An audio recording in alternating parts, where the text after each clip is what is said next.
bloco, nós analisaremos a segunda fase deste procedimento especial, ou seja, a fase de julgamento em plenário. Eu quero fazer uma primeira observação importante com vocês sobre o seguinte. Quando nós falamos da primeira fase, a fase de instrução preliminar deste procedimento especial dos crimes de competência do Tribunal do Júri, nós mencionamos que, dependendo da lei de organização judiciária de cada estado, a responsabilidade por presidir essa fase de instrução preliminar, ela pode ser tanto do próprio juiz-presidente do Tribunal do Júri, quanto do juiz, de um juiz de instrução, como, por exemplo, o juiz da vara criminal. Isso vai depender da lei de organização judiciária de cada estado e da comarca em que aquele caso será processado e julgado. Então, dependendo da lei de organização e da comarca, essa primeira fase, a fase de instrução preliminar do procedimento especial dos crimes de competência do Tribunal do Júri, ela poderá ser presidida pelo juiz-presidente do Tribunal do Júri ou poderá ser presidida por um juiz de instrução criminal que cuida de toda a primeira fase e, em havendo pronúncia, aí sim o caso vai para o juiz-presidente do Tribunal do Júri. Isso, obviamente, gente, depende da quantidade de processos de júri que a gente tem, da quantidade de juízes que a gente tem naquela comarca, e geralmente nas capitais nós temos o juiz-presidente do Tribunal do Júri que só faz júri e temos os juízes das varas criminais fazendo a instrução a instrução criminal nesta primeira fase. Tá? Então isso vai depender da lei de organização judiciária de cada estado, repito, e também da comarca em que o caso será processado e julgado. Agora, a segunda fase, esta segunda fase do procedimento especial dos crimes de competência do Tribunal do Júri, necessariamente será presidida por um juiz-presidente do Tribunal do Júri. Tá? Então, a segunda fase vai ser sempre o juiz-presidente do Tribunal do Júri. Lembrando, claro, que dependendo da comarca pequena, é possível que um mesmo juiz reúna todas essas funções. Ele é o juiz criminal, ele é o juiz-presidente do Tribunal do Júri, ele é o juiz eleitoral, ele é o juiz civil, enfim, ele faz tudo. Tá? Mas na segunda fase, sempre o juiz estará funcionando como juiz-presidente do Tribunal do Júri. Ok? Beleza. Uma segunda observação importante.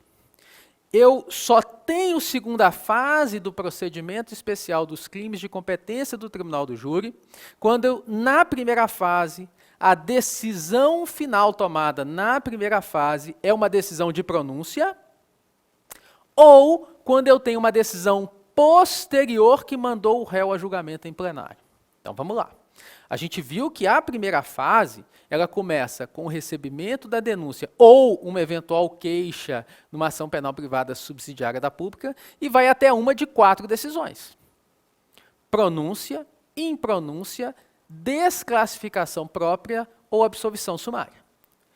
Se eu tiver pronúncia e essa pronúncia, havendo ou não recurso, houver preclusão dessa decisão de pronúncia, eu terei segunda fase. Então, se eu tiver uma pronúncia e essa pronúncia, não havendo recurso, decorrendo o prazo, ninguém recorreu, houve a preclusão da decisão de pronúncia, eu tenho a segunda fase. Se houver recurso, pode ser que esse recurso ele não seja conhecido, ou sendo conhecido não seja provido, eu tenho aí, se ele não for conhecido, eu tenho também a preclusão da decisão de pronúncia, eu tenho segunda fase, ou se ele for conhecido, mas não for provido, eu tenho uma decisão posterior que mandou o réu a julgamento perante o plenário, então também terei a segunda fase.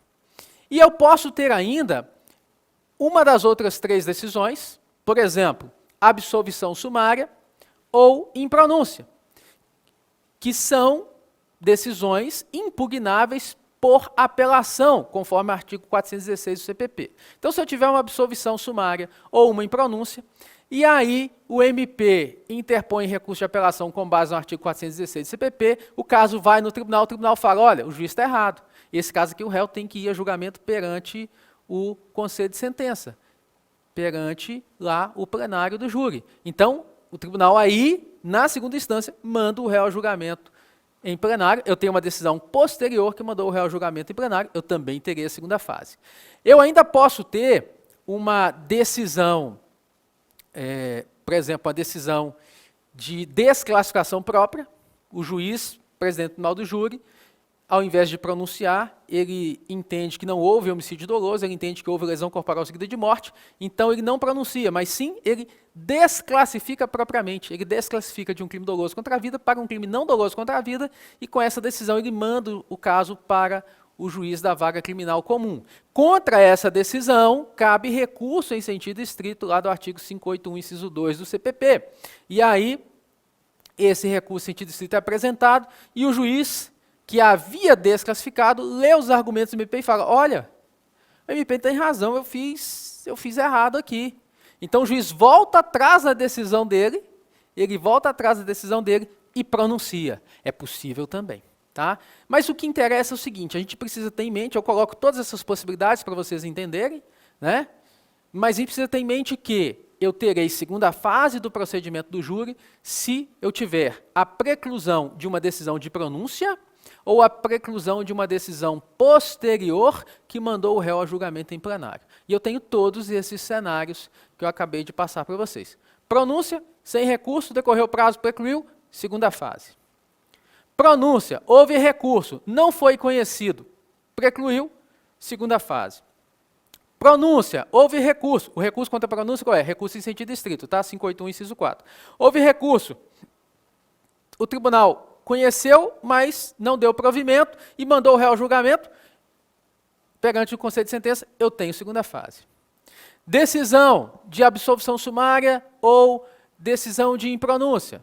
Recurso do MP, apelação com base no 416, o tribunal dá razão ao MP, manda o réu ao julgamento em plenário, eu tenho segunda fase. Ou ainda, desclassificação própria, o MP interpõe recurso em sentido estrito, o juiz concorda com as razões do MP, volta atrás na sua decisão com base no 589, pronuncia, tem segunda fase. Ou ainda, desclassificação própria, MP interpõe recurso em sentido estrito, o juiz discorda, manda para o tribunal concorda com o MP e manda o réu a julgamento em plenário. Então, essas são as possibilidades de eu ter decisão de pronúncia ou decisão posterior que mandou o réu a julgamento em plenário. Havendo a preclusão da decisão de pronúncia ou havendo a preclusão da decisão posterior que mandou o réu a julgamento em plenário, a partir daí, a partir da preclusão dessas decisões de pronúncia ou decisão posterior que mandou o réu ao julgamento em plenário, a partir da preclusão dessas decisões, eu tenho o início da segunda fase, o início da fase de julgamento em plenário. E aí, gente, o seguinte, olha, havendo então essa preclusão da pronúncia ou decisão posterior que mandou o réu ao julgamento em plenário, os autos vão ao juiz presidente do tribunal do júri, que vai fazer o seguinte, ele vai intimar acusação e defesa para em 5 dias apresentarem o rol de testemunhas. Atenção, aqui o máximo é de 5. Na primeira fase são até 8 testemunhas, na fase de plenário são apenas até 5 testemunhas. Então, na primeira fase do procedimento especial do júri, eu tenho o mesmo número de testemunhas que eu tenho no procedimento comum ordinário. Na segunda fase do procedimento especial dos crimes de competência do tribunal do júri, eu tenho o mesmo número de testemunhas que eu tenho no procedimento sumário. Ordinário são até 8, primeira fase do procedimento especial do júri, até 8 testemunhas. No sumário são até 5 testemunhas, segunda fase do procedimento especial do júri, até 5 testemunhas. Bacana? Bacana. Além da intimação da defesa da acusação para em 5 dias apresentarem rol de testemunhas até o máximo de 5, também elas poderão juntar documentos e requerer diligências. Mas atenção, os documentos podem ser juntados até 3 dias úteis antes da sessão plenária, artigo 479, dando-se ciência à outra parte. Para que um documento, um vídeo, uma revista, um jornal, algo seja apresentado, uma fotografia seja apresentado perante o conselho de sentença, lá no julgamento em plenário, isso deve ser juntado com 3 dias úteis de antecedência, dando-se ciência à outra parte. É o que está no artigo 479 do CPP. Bacana? Feito isso, com base no artigo 423, o juiz presidente do tribunal do júri vai fazer um despacho saneador, né, saneando aí eventuais vícios, eventuais erros do processo, vai fazer um relatório sucinto do caso e vai incluir em pauta. Atenção, esse relatório sucinto, assim como a decisão de pronúncia, ele precisa ter uma linguagem comedida e sóbria, ou seja, ele tem que ser objetivo. Tá? Por quê? Porque esse relatório sucinto, cópia dele, assim como cópia da decisão de pronúncia, vão para as mãos dos jurados, está lá no artigo 472. Né? O jurado, após fazer o juramento, ele recebe cópia da decisão de pronúncia e cópia desse relatório sucinto feito pelo juiz. Então, assim como a decisão de pronúncia, nós mencionamos que ela tem que ter linguagem comedida e sóbria, esse relatório do juiz também precisa ser assim, comedido, sóbrio, objetivo, claro, sucinto, ok? Para que não influencie a decisão dos jurados. Bom, nós temos a possibilidade de desaforamento. O desaforamento, ele está lá nos artigos 427 e 428, eu vou abrir aqui, 427 e 428 do CPP. Então, vamos lá. Desaforamento. 427. Se o interesse da ordem pública o reclamar, ou haver dúvida sobre a imparcialidade do júri ou a segurança pessoal do acusado, o tribunal, a requerimento do MP, do assistente, do querelante ou do acusado, ou mediante representação do juiz competente, poderá determinar o desaforamento do julgamento para outra comarca da mesma região, onde não existam aqueles motivos, preferindo-se as mais próximas. Então, vamos analisar aqui, com base nesse artigo 427, primeiro, quem decide o desaforamento é o tribunal recursal. Se o tribunal do júri é estadual, quem decide o desaforamento é o Tribunal de Justiça. Se o tribunal do júri é federal, quem decide o desaforamento é o Tribunal Regional Federal daquela região. Tá? Então, isso está aí no dispositivo. Okay? O tribunal. Quem decide é o tribunal. Ok? Quem pode pedir o desaforamento? As partes.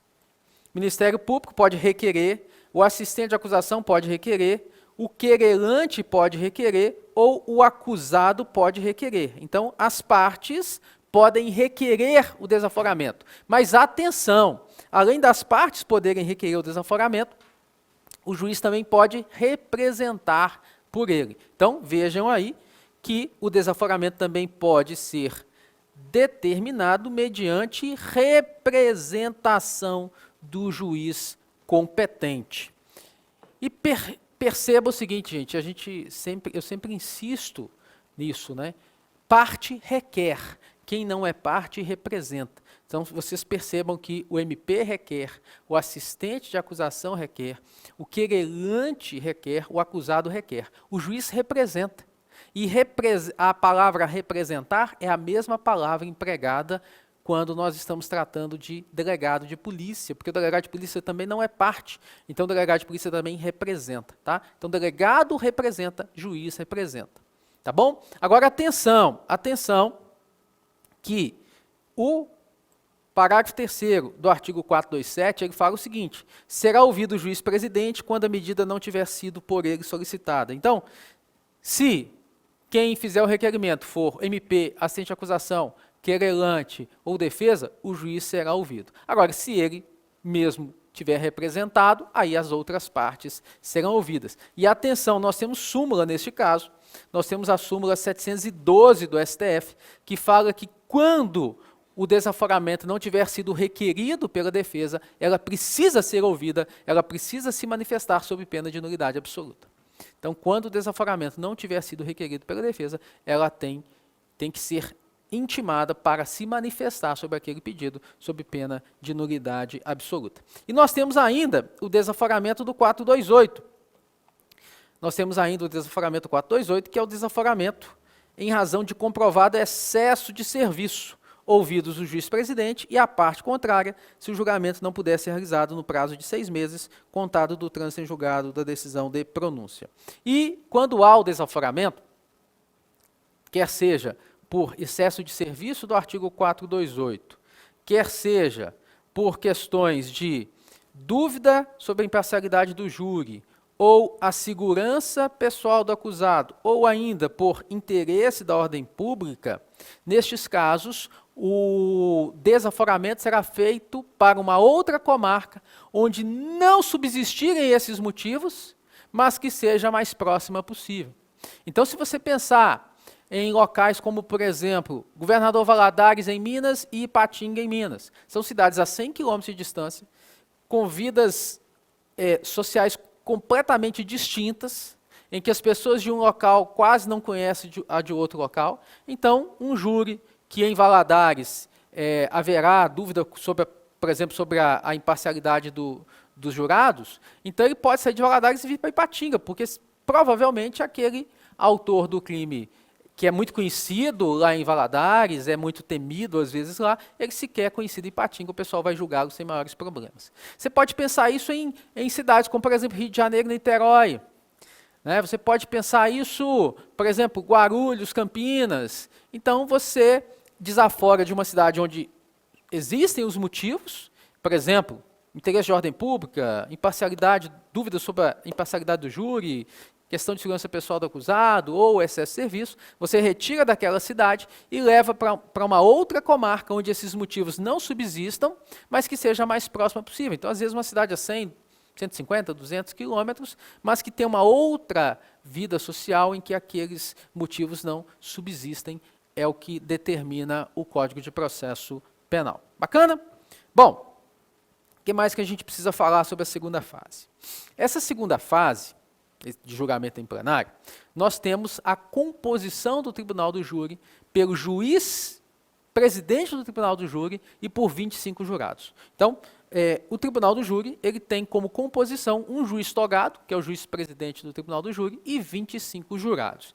Desses 25 jurados, pelo menos 15 têm que estar presentes para que se dê início àquela sessão de julgamento. Então, dos 25 jurados que compõem ali o tribunal do júri, pelo menos 15 deles têm que estar presentes para que se dê início à sessão de julgamento. E nesse número de 15, são contados aqueles também que eventualmente têm algum impedimento ou suspeição. Por exemplo, nesses 15 estão marido e mulher.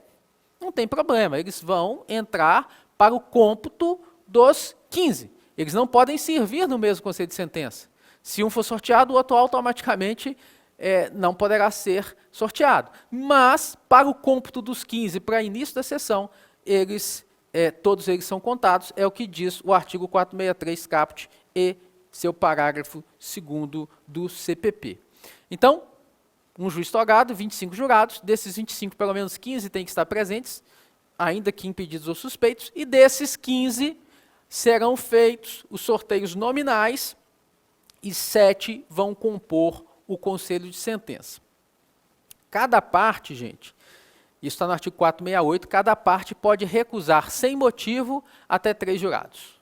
Tá? Motivadamente, eu posso recusar todos, mas sem motivo eu posso recusar até 3 jurados. E primeiro, quem se manifesta é a defesa, depois a defesa se manifesta a acusação. Só para vocês anotarem, então, onde está escrito que 7 jurados constituirão o conselho de sentença, é o artigo 447, onde está escrito que cada parte pode recusar imotivadamente até 3 jurados, está no artigo 468, e os impedimentos estão lá nos artigos 448 e 449. Ah, professor, o réu tem direito de não comparecer à sessão de julgamento? Tem. Se o réu estiver solto e ele tiver sido validamente intimado e não comparecer, o julgamento vai acontecer sem a presença dele, ou seja, ele tem o direito de não comparecer e vai ser julgado, né, se foi validamente intimado, não compareceu nem justificou, o julgamento segue. Ok? Agora, se ele estiver preso, atenção, artigo 457, parágrafo 2º do CPP. Se o réu estiver preso e não quiser comparecer à sessão de julgamento, ele e seu advogado precisam assinar juntos uma petição para o juiz nesse sentido. Tá?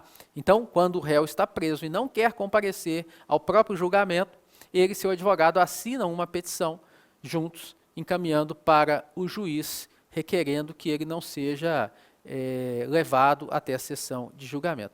Ah, pessoal, mas por que um réu faria isso? Vai que às vezes o cara Ele imagina, o cara é muito forte, tem uma cara muito assim de mal, aquela cara que você olha para ele e tem medo. Então, como estratégia da defesa, pode ser que o advogado requeira ao juiz, olha, o meu cliente não quer comparecer, ele quer ficar lá, ele não quer comparecer, para que você não tenha ali aquela imposição física dele assustando os jurados e levando os jurados a condená-lo. Pode ser uma estratégia defensiva interessante. Tá? Agora, uma vez, né, lá na segunda fase do plenário, nós teremos o quê? Nós teremos os debates, né?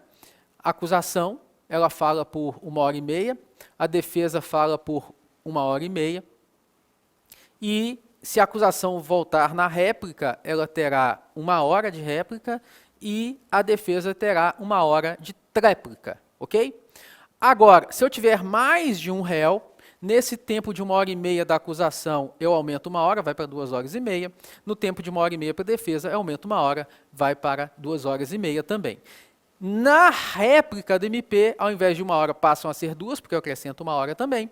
E na tréplica da defesa, ao invés de 1 hora, passam a ser 2, porque eu acrescento 1 hora também. Tá? Então, se eu tiver mais de um réu, mais de um acusado ali sendo julgado, eu terei 2h30 para acusação nos debates, 2h30 para a defesa nos debates, 2 horas para a réplica da acusação, 2 horas para a tréplica da defesa. E se eu tiver aí promotor com assistente de acusação ou mais de dois defensores, eles vão combinar entre eles a divisão do tempo, e se eles não chegarem a um acordo, o juiz faz essa divisão do tempo. Tá bom? E uma vez feitos aí esses debates, né, feitos os debates orais, apresentada a eventual réplica e eventual tréplica, lembrando que só o entendimento é de que eu só tenho tréplica se antes eu tiver tido réplica do MP. Então, uma vez encerrados esses debates, passa-se então para a votação dos quesitos. Tá? Só lembrando, gente, aqui, que lá no dia do tribunal do júri, né, eu terei antes uma instrução criminal perante os jurados. Então, eu terei lá, né, toda aquela questão oitiva da vítima, se possível, depois estímulo de acusação, estímulo de defesa, esclarecimento de peritos, reconhecimento de pessoas ou coisas, acareações e interrogatório, e aí sim iniciam-se os debates, acusação e defesa, réplica, tréplica, e aí nós passamos então à votação dos quesitos. E esses quesitos, eles são votados na seguinte ordem: primeiro, materialidade do fato, depois, autoria ou participação, terceiro, quesito obrigatório se o jurado absolve o acusado, depois vem eventuais quesitos sobre causa de diminuição de pena alegado pela defesa, e, por fim, eventuais quesitos sobre qualificadoras ou causas de aumento de pena, que obviamente tem que estar na pronúncia, porque, conforme nós mencionamos anteriormente, a pronúncia ela limita a acusação em plenário. Então, eu só vou quesitar qualificadoras e causas de aumento de pena para os jurados que tenham sido antes reconhecidas lá na decisão de pronúncia ou decisão posterior que mandou o réu a julgamento em plenário. Porque eu não posso, enquanto acusação, sustentar em plenário uma qualificadora ou uma causa de aumento de pena que não tenha sido antes reconhecida na decisão de pronúncia ou decisão posterior que mandou o réu a julgamento em plenário. Tá? E esses quesitos, então, são votados. Primeiro, quesito, materialidade. O réu no dia... Perdão. Primeiro quesito, materialidade. No dia tal, às tantas horas, a vítima fulano de tal foi atingida por disparos de arma de fogo que causaram as lesões descritas no laudo de necrópsia de folhas tais, as quais foram a causa efetiva da sua morte. Para que o júri continue, mais de 3 jurados têm que dizer sim. Sim. No dia tal, às tantas horas, a vítima foi atingida por disparos de arma de fogo que causaram as lesões descritas no laudo de necrópsia, que foram a causa efetiva da sua morte. Mais de 3 jurados, ou seja, pelo menos 4 jurados, têm que dizer sim a esse quesito para que continue a votação. Porque se mais de 3 jurados, mais de 3 são 4, 4 em 7 já são maioria. Se mais de 3 jurados disserem não a esse quesito, acabou o julgamento aí. Por quê? Porque eles negaram a materialidade do crime. Eles negaram a materialidade do crime. Então, acabou o julgamento aí. Agora, se mais de 3 disserem sim, Aí sim nós vamos para o segundo quesito. O segundo quesito é autoria. O réu fulano de tal foi o autor dos disparos mencionados no quesito anterior? Se mais de 3 disserem sim, segue o julgamento. Ou seja, mais de 3 disserem sim, significa que os jurados reconheceram. Ao dizerem sim no quesito 1, que houve o crime, e ao dizerem sim no quesito 2, que o réu foi o autor. Agora, se mais de 3 jurados disserem não a esse quesito 2, acabou o júri aí. Significa o seguinte, que embora eles tenham reconhecido a prática do crime, ao dizerem sim ao quesito 1, eles entenderam que o réu não é autor ou coautor ou partícipe, porque disseram não ao quesito 2. Okay? Então acaba o júri aí, que eles negaram a autoria do crime.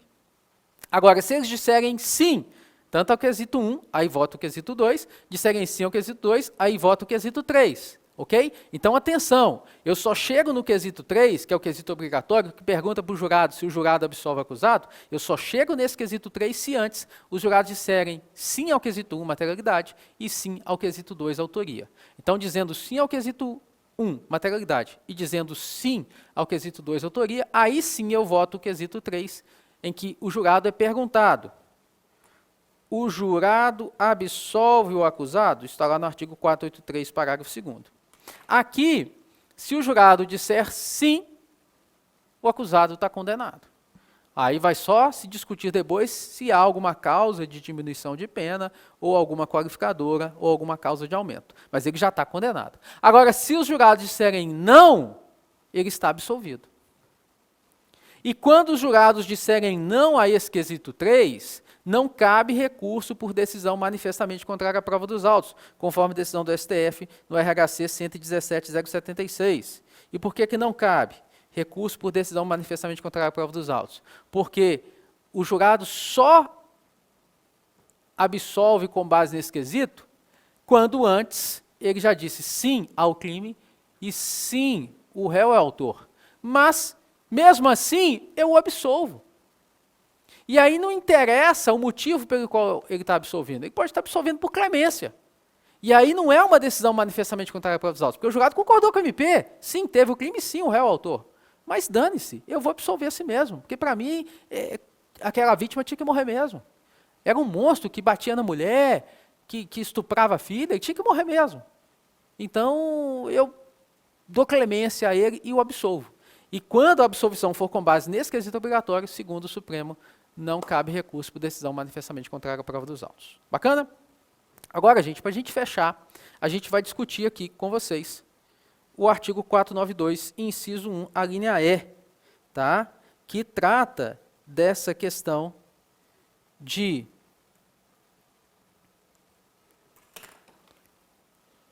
condenação à pena de 15 anos ou mais no tribunal do júri com execução imediata dessa pena. Tá?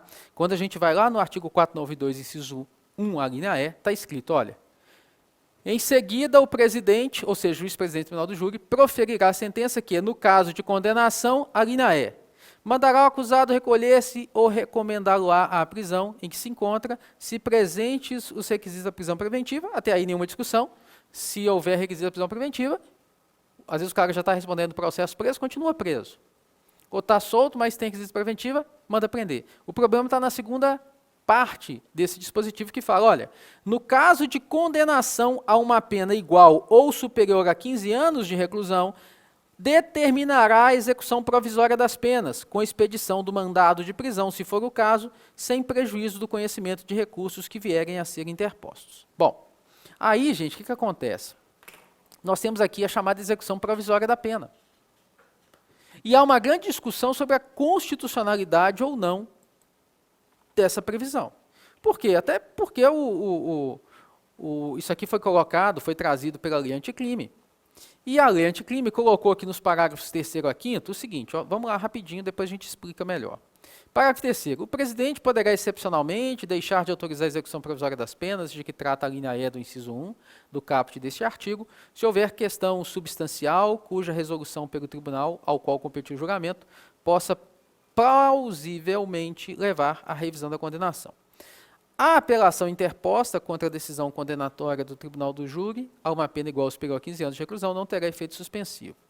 Excepcionalmente, poderá o tribunal atribuir efeito suspensivo à apelação de que trata o parágrafo 4º deste artigo, quando verificado cumulativamente que o recurso não tem propósito meramente protelatório e levanta questão substancial e que pode resultar em absolvição, anulação da sentença, novo julgamento ou redução da pena para patamar inferior a 15 anos de reclusão. Ou seja, ficou assim, olha, pena, condenação, 15 anos de reclusão ou mais, execução provisória, a não ser que haja uma questão substancial que possa levar à anulação, que possa levar à absolvição, que possa levar a novo julgamento depois, ou até redução da pena para menos de 15 anos. Não havendo questão substancial, pela lei, deveria haver uma execução provisória da pena. Mas aí se discute o seguinte, isso é constitucional? A grande discussão é sobre a constitucionalidade desse dispositivo 492, inciso 1, a linha E. É constitucional essa execução provisória da pena no júri, quando o sujeito é condenado a 15 anos ou mais de reclusão?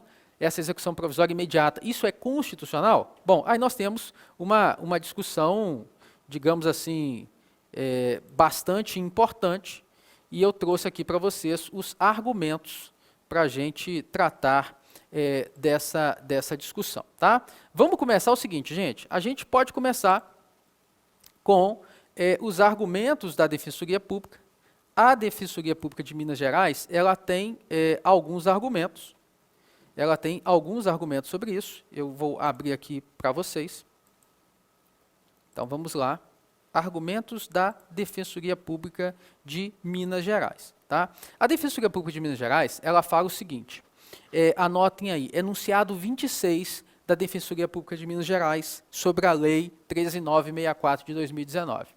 No enunciado 26, a Defensoria Pública de Minas Gerais, ela argumenta que essa previsão, vou colocar na tela para vocês, essa previsão, ela é inconstitucional e inconvencional.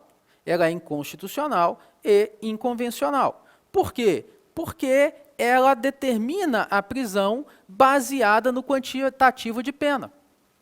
Então, além disso, além de determinar a prisão baseada no quantitativo de pena, essa execução provisória, ela também inibe a presença do réu no próprio julgamento, porque ele pensa, eu não vou, porque se eu for condenado a uma pena de 15 anos ou mais, eu vou sair de lá preso.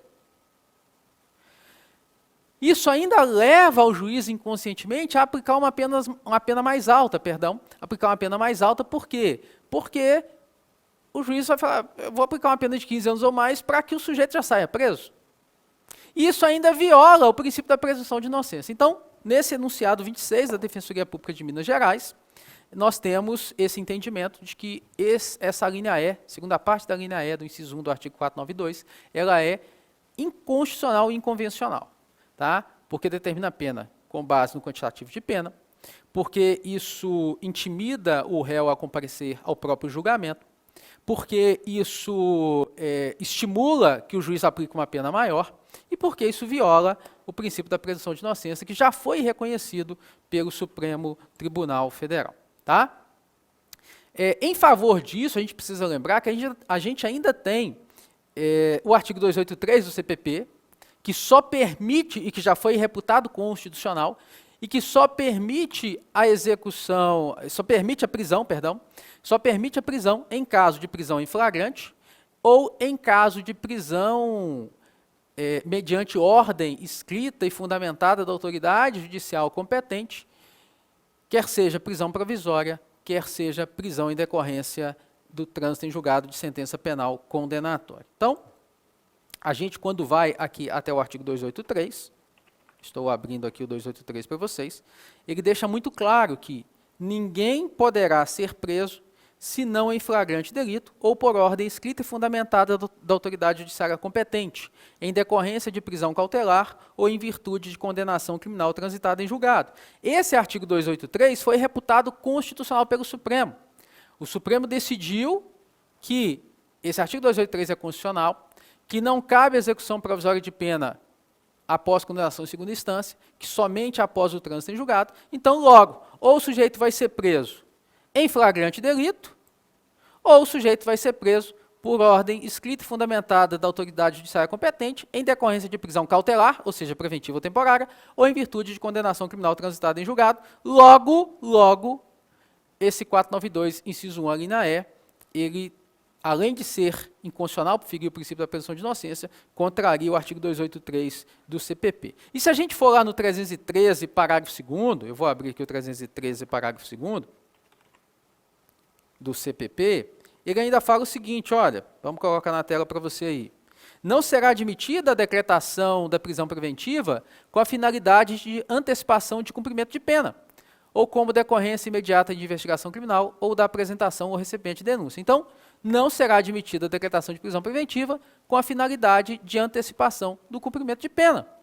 Então, por esse motivo ainda, nós temos aí mais um argumento contra esse artigo 492, inciso 1, a linha E. Tá? Agora, contrário senso, nós temos o Conselho Geral de Procuradores do MP, eu vou abrir aqui o arquivo para mostrar para vocês, rapidinho, deixa eu só abrir aqui o arquivo.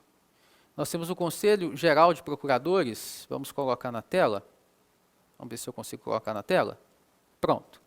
O Conselho Nacional de Procuradores Gerais dos Ministérios Públicos dos Estados e da União e o Grupo Nacional de Coordenadores de Centro de Apoio Criminal fizeram um enunciado de número 37 para combater aquele enunciado 26, né?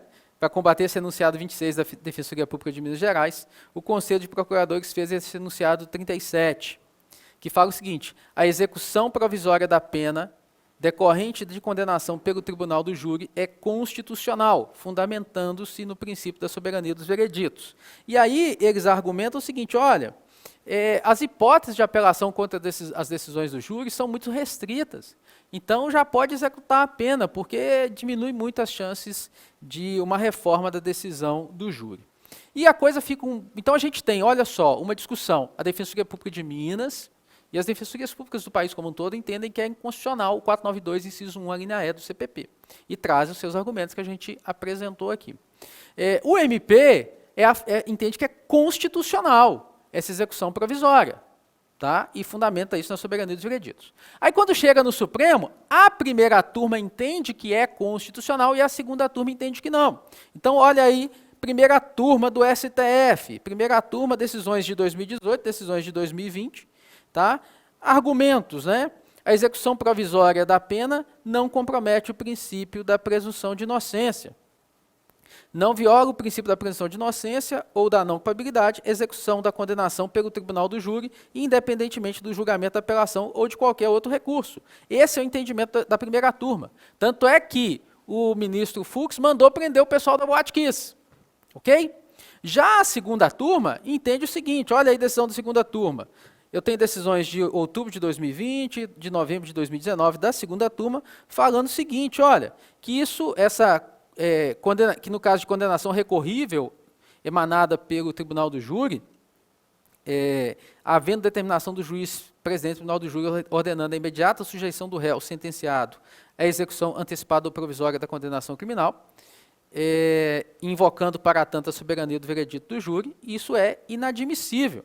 Tá? Então, a segunda turma entende que é inconstitucional essa execução provisória após condenação por parte do tribunal do júri a pena de 15 anos ou mais de reclusão. Tá? E na doutrina eu coloco no material para vocês vários argumentos do Aurí Lopes Júnior e alguns argumentos do Pacelli.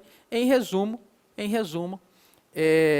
Aurí Lopes Júnior, Pacelli e doutrina majoritária entendem que o 492, inciso 1, a linha E, na parte em que determina a execução provisória da pena aplicada em decorrência de julgamento pelo tribunal do júri, uma pena de reclusão de 15 anos ou mais, essa execução provisória ela é inconstitucional.